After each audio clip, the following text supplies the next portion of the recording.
Lots of people were interested in my other video on Doublethink that was from this book, Trauma and Recovery by Judith Herman. I've now gotten to a chapter that is on like child abuse and like complex trauma from childhood that has a section within that chapter on Doublethink. In this climate of profoundly disrupted relationships, the child faces a formidable developmental task. She must find a way to form primary attachments to caretakers who are either dangerous or, from her perspective, negligent. She must find a way to develop a sense of basic trust and safety with caretakers who are untrustworthy and unsafe. She must develop a sense of self in relation to others who are helpless, uncaring, or cruel.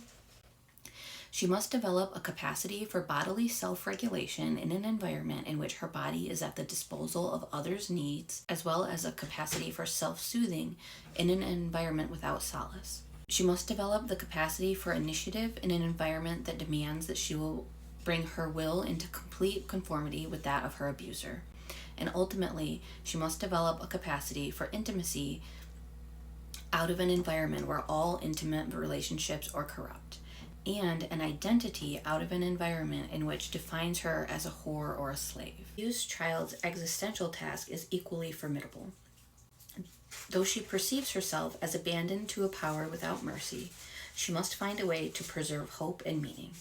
The alternative is utter despair, something no child can bear.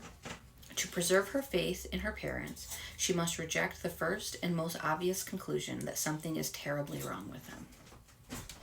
She will go to any lengths to construct an explanation for her fate that will absolve her parents of all blame and responsibility.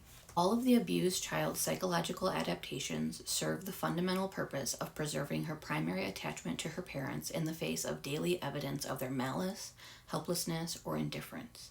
To accomplish this purpose, the child resorts to a wide array of psychological defenses. By virtue of these defenses, the abuse is either walled off from conscious awareness and memory so that it did not really happen, or minimized, rationalized, and excused so that whatever did happen was not really abuse. Unable to escape or alter the unbearable reality of fact, the child alters it in her mind. The victim prefers to believe that the abuse did not occur. In the service of this wish, she tries to keep the abuse a secret from herself. The means she has at her disposal are frank denial, voluntary suppression of thoughts, and a legion of dissociative reactions. The capacity for induced trance or dissociated states, normally high in school-age children, is developed to a fine art in children who have been severely punished or abused. Studies have documented the connection between severity of childhood abuse and the degree of familiarity with dissociative states. Most survivors of childhood abuse describe a degree of proficiency in the use of trance. Some develop a kind of dissociative virtuosity.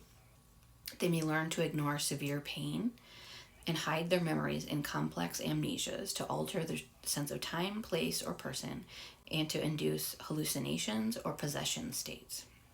Sometimes these alterations of consciousness are deliberate, but often they become automatic and feel alien and involuntary.